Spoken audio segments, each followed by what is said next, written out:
আসসালামু আলাইকুম সুপ্রিয় দর্শক শ্রোতা, আমন্ত্রণ জানাচ্ছি রেডিও নলতার বিকালের সংবাদে। আজ শনিবার 4 এপ্রিল 2026 খ্রিস্টাব্দ, 21 চৈত্র 1432 বঙ্গাব্দ, 17 শাওয়াল 1447 হিজরি। সংবাদের পুরোটা সময় জুড়ে আপনাদের সাথে আছি আমি Mohammad Rabiul Islam. Nalta Ahsanullah polytechnic institute and skill training সেন্টারের সৌজন্যে জানিয়ে দিচ্ছি সংবাদ শিরোনাম।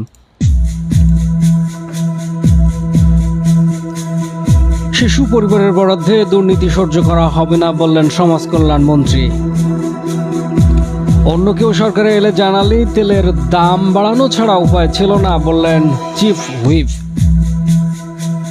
সাতক্ষীরা জেলার কালীগঞ্জে তেল পাম্প ফিলিং স্টেশনগুলোতে নতুন নিয়মে তেল দেওয়া হবে। আজ আশাশুনি উপজেলার কাপসান্ডার ভারপ্রাপ্ত চেয়ারম্যানের অপসারণের দাবি জানিয়েছে এলাকাবাসী।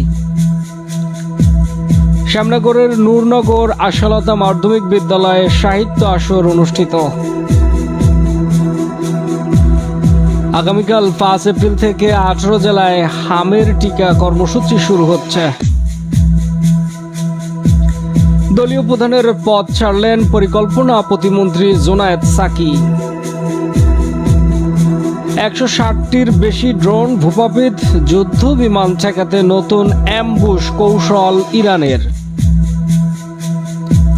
বাড়ছে হামলার তীব্রতা, ইরান যুদ্ধে 7 যুদ্ধ বিমান হারালো যুক্তরাষ্ট্র।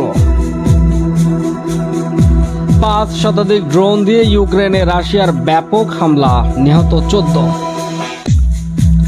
অনূর্ধ্ব 20 সাফ চ্যাম্পিয়নশিপে অপরাজিত চ্যাম্পিয়ন হয়েছে বাংলাদেশ। এবং বিশ্বকাপ শুরুর একদিন আগে প্রীতি ম্যাচ খেলবে রোনালদোর পর্তুগাল। এতক্ষণ শিরোনাম শুনলেন, এবারে বিস্তারিত সংবাদ। শুরুতে জানিয়ে দিচ্ছি জাতীয় সংবাদ।